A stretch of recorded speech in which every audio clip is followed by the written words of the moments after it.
एक ऐसा एनालिसिस जिस एनालिसिस के बाद आप में से मैक्सिमम स्टूडेंट्स के डाउट सॉल्व होने वाले हैं, और आपके ही नहीं 98% 99% स्टूडेंट्स को ये डाउट है कि क्या भैया नीट 2025 टफ होने वाला है फिर इजी होने वाला है।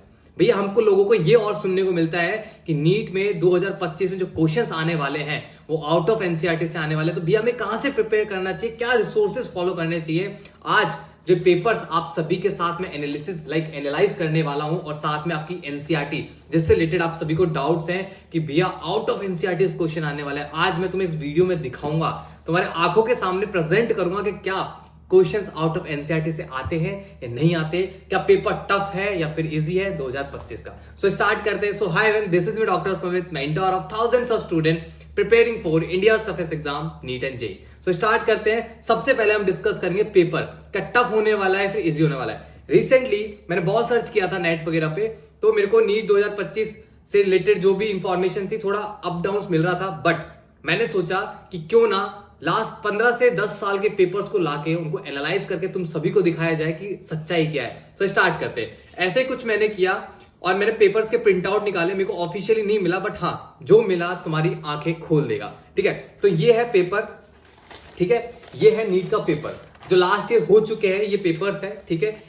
ये पेपर्स हैं और इसके अंदर आप में बहुत सारे बायो, फिजिक्स, केमिस्ट्री, ये सारे पोर्शंस आप लोगों को बहुत अच्छे से दिख रहे होंगे। अब इसमें से आपका डाउट है कि क्या भैया ये पेपर आउट ऑफ एनसीईआरटीज बनते हैं, नहीं बनते, या फिर टफ बनते हैं, इजी बनते हैं। सबसे पहले ये जो पेपर है, मैं किसी ब्रांड को पब्लिश नहीं कर रहा हूं, एक्चुअली मेरे पास इतना टाइम नहीं मिलता हॉस्पिटल पोस्टिंग्स वगैरह खुद की पढ़ाई में कि मैं कहीं से लेके आऊं पेपर। तो मैंने ऑफिशियली साइट से मैंने डाउनलोड कर लिया, एलन के जो पेपर्स थे वो मैंने डाउनलोड कर लिए।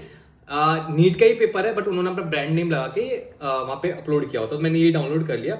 अब इसके अंदर हम लोग ये डिस्कस करेंगे सबसे पहले कि पेपर टफ आता है या फिर इजी आता है। सेकंड फिर डिस्कस करने वाले कि एनसीईआरटी से आता है फिर आउट ऑफ एनसीईआरटी आता है। तो सबसे पहले हम ये डिस्कस करते हैं कि यार आप में से बहुत सारे बच्चे पता है क्या करते हैं, अपने नोट्स को सबसे ज्यादा प्रायोरिटी देते हैं, क्योंकि उनको ये लगता है कि एनसीईआरटी तो लेवल की नहीं है, क्योंकि हम तो आईआईटी वाले बंदे हैं या फिर हम तो नीट वाले बंदे हैं, तो हमको तो बहुत लेवल का पढ़ना पड़ता है ना। ऐसा कुछ नहीं है। ये जो पूरा पेपर है इसके अंदर रैंडमली कोई भी क्वेश्चंस उठाऊंगा मैं। ठीक है, बायो का तुम लोगों को पता ही कि एनसीईआरटी से आते कुछ क्वेश्चंस होते हैं जो आउट ऑफ एनसीईआरटी, तो वो भी मैं दिखा दूंगा। बट सबसे पहले हम डिस्कस करते हैं आपका फिजिक्स पोर्शन, क्योंकि फिजिक्स पोर्शन हमारा बहुत ज्यादा वीक होता है। सो फिजिक्स पोर्शन में से हम लोग कोई भी एक क्वेश्चन उठाते हैं। So let we start any question. ठीक है, सो सबसे पहले मैं उठा लेता हूं कोई भी एक रैंडमली कोई क्वेश्चन ले लेता हूं। Question number 149।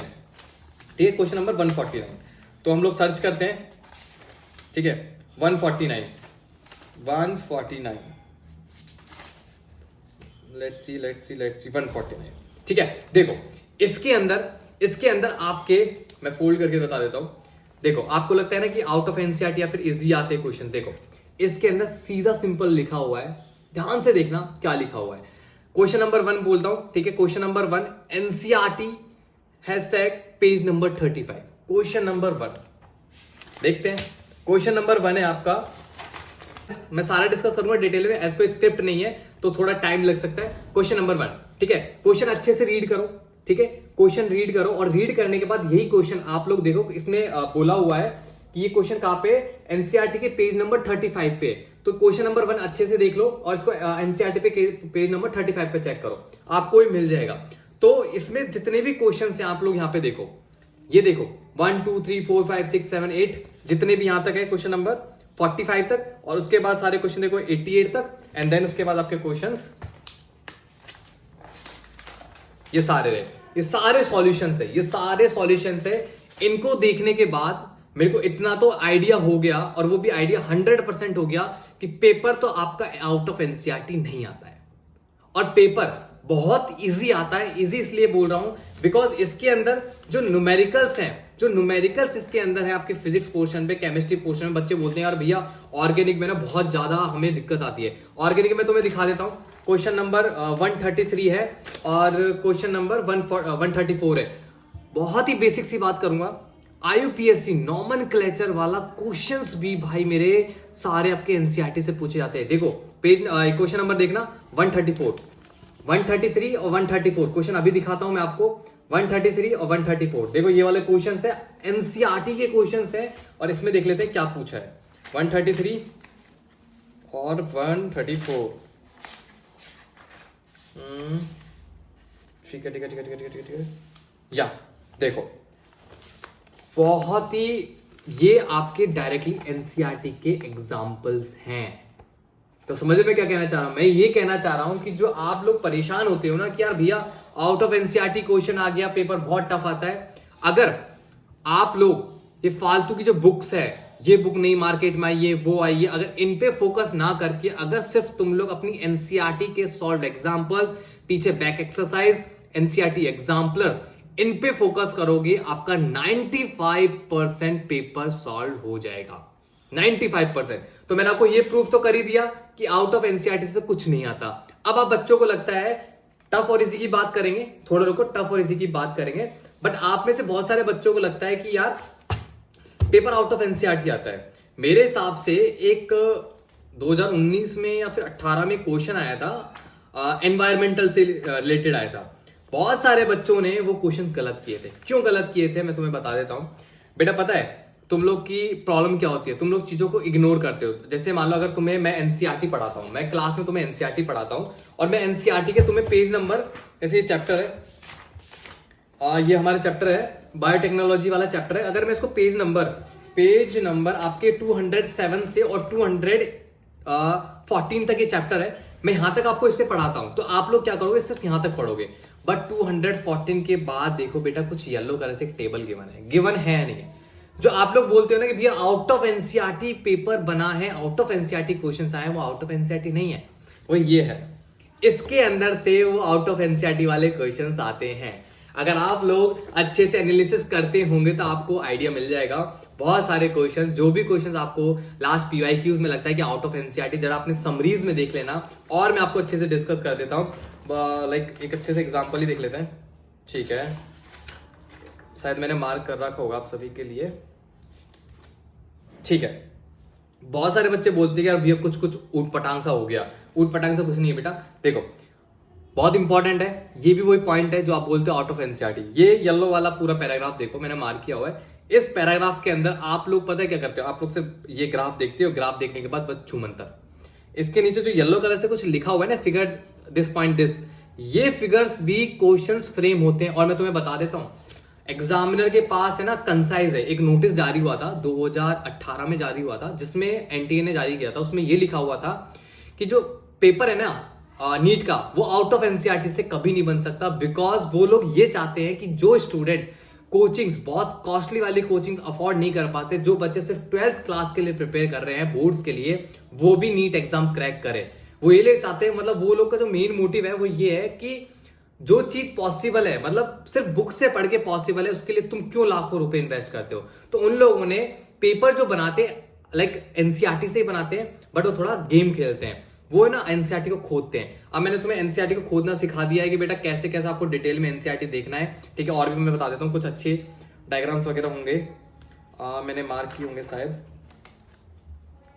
जहां से तुमको देखो। अब जैसे ये वाली टेबल है, ठीक है? ये वाटर प्योरिफिकेशन का है कि कितना परसेंट कहां पे क्या क्या, ठीक है? ओशियंस वगैरह, ग्लेशियर्स वगैरह, ये वाला है। इसके अंदर एक ब्लॉक है ब्लू कलर का, आपको बहुत इग्नोरिंग लगता है, बट अगर आप लोग इस चैप्टर के पीवाईक्यूज ओपन करके देखोगे तो आपको कुछ क्वेश्चंस ऐसे लगेंगे जो आपको रियल में लगेगा कि आउट ऑफ एनसीईआरटी से, बट आप जब रियलिटी में ये जब देखोगे और वहां पे चेक करोगे, चेकआउट करोगे, तो आपको मिलेगा कि एनसीईआरटी से है। तो आउट ऑफ एनसीईआरटी पेपर नहीं बनता है। प्रॉब्लम क्या है कि हम लोग पूरा एक्सप्लोर, है ना, पूरा एक्सप्लोर नहीं करते, हमें पूरी एनसीईआरटी एक्सप्लोर करनी है, तो आपके आउट ऑफ एनसीईआरटी वाली प्रॉब्लम सॉल्व। दूसरा ये कि आप लोग बोलते हो पेपर टफ आने वाला है, इजी। बेटा पेपर एक ऐसा मॉडरेट बनाया जाता है जिसके अंदर परसेंटेज रेशियो फिक्स करते हैं कि इतने परसेंट बच्चे तो एटलीस्ट उसे क्वालिफाई करना चाहिए। अगर इतने परसेंट बच्चे भी क्वालिफाई नहीं कर पाते हैं ना, तो वो फिर एग्जाम नहीं है। जैसे कॉलेज वगैरह में होता है, फिर 10th क्लास तक तुम लोग स्कूल में होते हो, बोर्ड एग्जाम दिए होंगे, तो उसके अंदर क्या होता है, कितने सारे बच्चे अपीयर होते हैं, कुछ ही बच्चे परसेंट, 1% या फिर बहुत ही कम 0.0% कुछ ऐसे बच्चे होते हैं जो फेल होते हैं और उनको निकाल दिया जाता है, बट मैक्सिमम बच्चे पास हो जाते हैं। क्यों? बिकॉज पेपर ही एक ऐसा बनाया जाता है जिसमें मैक्सिमम बच्चे कर सके, क्वालिफाई कर सके। बट हाँ, सिलेक्शन की बात अलग हो जाती है। सिलेक्शन के लिए आप लोग को मेहनत करनी पड़ती है, और वही मेहनत मैं आपको बता रहा हूं। अब थोड़ा मैं ना और डेप्थ में डिस्कस करते हैं। देखो क्या क्या करना है आपको। सबसे पहले आपको करना है कि आपके जितने भी एनसीईआरटी के एग्जाम्पल्स हैं, solve example, unsolve example, back exercise, सारी आपको सॉल्व करनी है, बिकॉज पेपर वहीं से बनता है। कहीं बाहर से नहीं आता। दूसरा ये कि मैं आज ना कुछ ना अदर पेपर्स, मेरे आईआईटी के पेपर्स लेके बैठा हूं मैं आपके साथ। कुछ आईआईटीज के पेपर्स हैं। ये पेपर्स मैं क्यों शो कर रहा हूं? ये पेपर्स मैं इसलिए शो कर रहा हूं, मैंने कुछ वीडियो, इससे पहले कुछ वीडियोस मैंने बनाई थी, उस वीडियो में मैंने ये बोला था कि जो आपका पेपर आता है ना फिजिक्स और केमिस्ट्री का, उसमें अगर आप लोग लास्ट 5 साल के पीवाईक्यू जेई मेंस या फिर लाइक एडवांस के तो छोड़ो, जेई मेंस के पीवाईक्यूज भी 5 साल के कर लोगे लास्ट 5 ईयर्स के, तो आपके 80 to 85% क्वेश्चंस आपके फिजिक्स एंड केमिस्ट्री के एज इट इज छपते हैं, वो सॉल्व हो जाएंगे। तो मैं क्वालिटी कंटेंट आपको बता रहा हूं कि बेटा आपको करना क्या क्या है। जो चीज दुनिया नहीं कर रही है ना, वो चीज हमें करनी है। क्योंकि जो मैक्सिमम जनता है ना नीट एस्पेंड में, वो क्या है, भीड़ के पीछे भाग रही है। बट आप लोग है ना भीड़ के पीछे मत भागो। अगर आप लोग भीड़ के पीछे भागोगे ना, तो जो भीड़ के साथ होता है ना, वही तुम्हारे साथ होगा।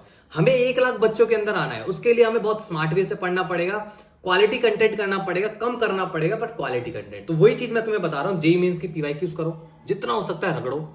लास्ट ईयर नीट के पीवाईक्यूज करो, एनसीईआरटी को जितनी बार हो सकता है रीड आउट करो, चाहे फिजिक्स हो चाहे केमिस्ट्री हो। बहुत से बच्चों के डाउट है कि भैया फिजिक्स केमिस्ट्री के लिए कौन कौन से चैप्टर्स हमें रीड करने हैं एनसीईआरटी, मैंने टेलीग्राम पे डाला हुआ है, चेक कर लेना वहां पे, ठीक है। और बहुत सारे बच्चों को डाउट ये है कि भैया हमें कौन सी एक्स्ट्रा बुक लेनी चाहिए। पहली बात तो ये कि आपको एक्स्ट्रा बुक के बारे में सोचना ही नहीं चाहिए, बिकॉज तुमने जो कोचिंग ज्वाइन की है उसका मेटेरियल मोर देन सफिशिएंट है। अगर वो भी तुम्हें कम लग रहा है तो बेटा मैं तो तुम्हें सबसे पहले यही एडवाइस करूंगा, बेटा अपनी एनसीईआरटी को तो उठा के देखो। तुमसे फर्स्ट अटेम्प्ट में एक भी क्वेश्चन सॉल्व नहीं होगा, सेकंड थर्ड अटेम्प्ट देखोगे तो उसमें सारे सॉल्व हो जाएंगे।